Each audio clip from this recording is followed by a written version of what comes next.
Hello everybody, welcome to Ask JP.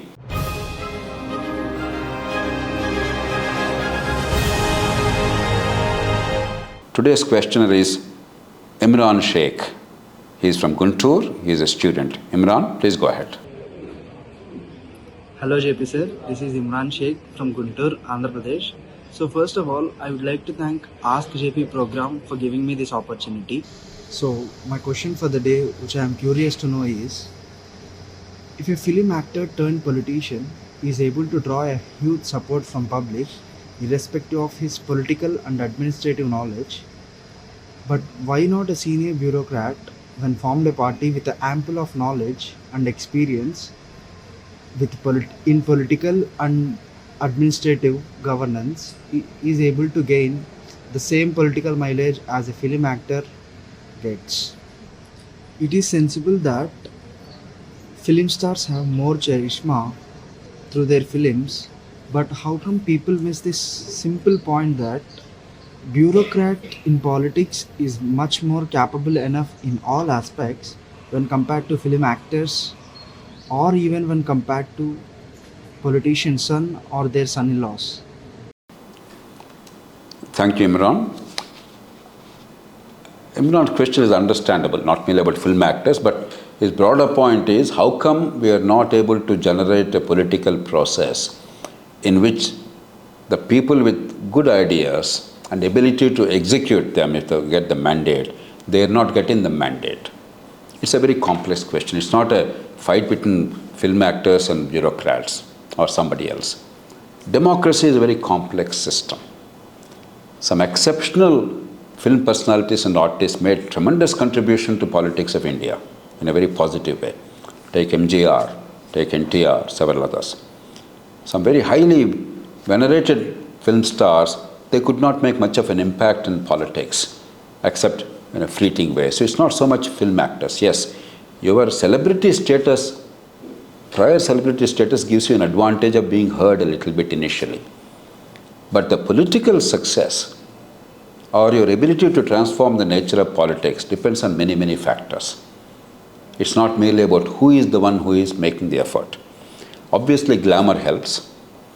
But even more than glamour, unless there is a political vacuum in our first-past-the-post electoral system, a third party cannot easily make an impact. You can see it all over. If there is a political vacuum, there is no second party competing with the dominant party. Like for instance, NGR could come in because DMK was dominant and Congress already was down and it lost the credibility in that state for whatever reason.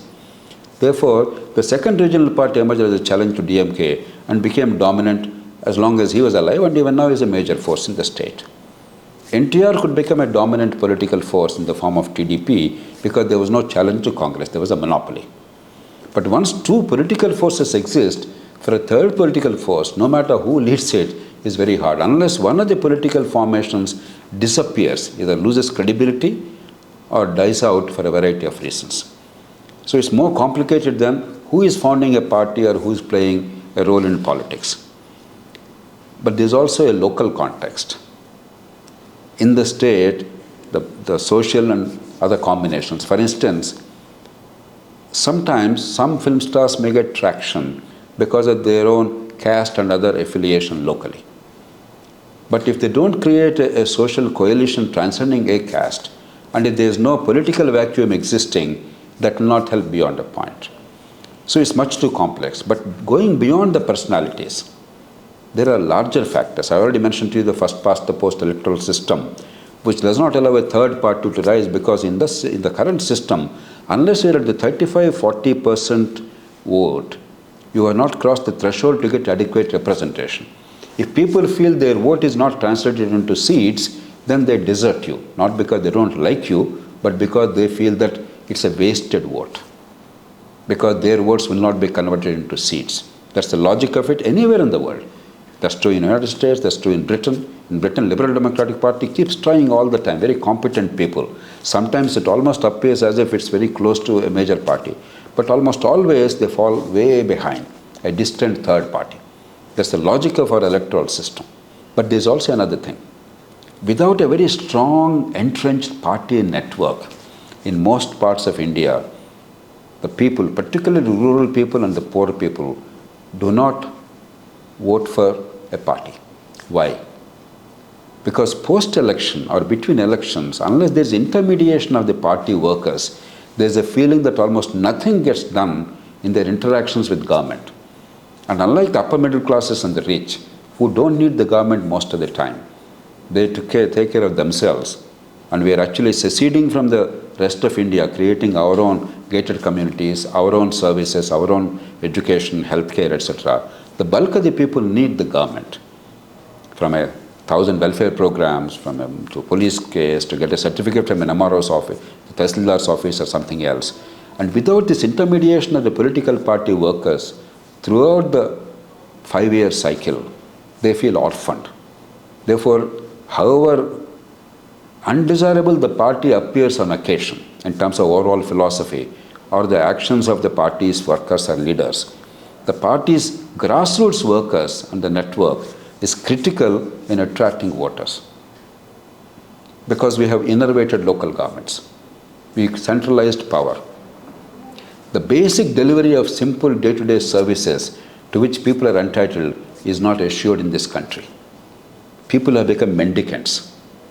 The public servants whom the people pay through their taxes, they become the masters. The roles are reversed. In this very peculiar situation, the political machine has become all important, not only during election, but between elections. When we blame political parties, we don't understand the complexity of politics at the grassroots level.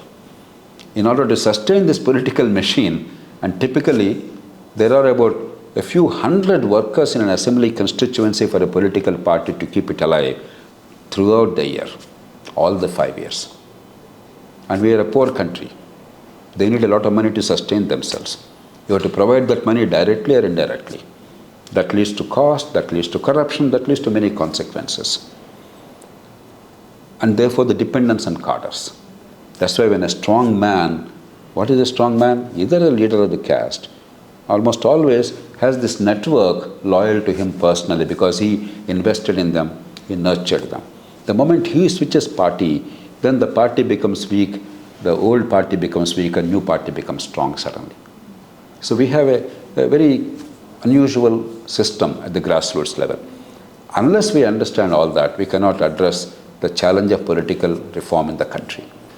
In the current context, given the complexity of the situation that we have briefly discussed, inevitably, state after state, except a few exceptions, the candidates are compelled to pay money to entice the voters to come to the polling booth.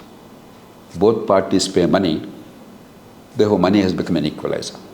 Parties are forced to go for short-term individual welfare measures, the so-called freebies, without focusing on the core functions of government or delivering services to people, or economic growth and eliminating poverty. We've seen it everywhere. Recent Karnataka example, every single state is going through the same cycle.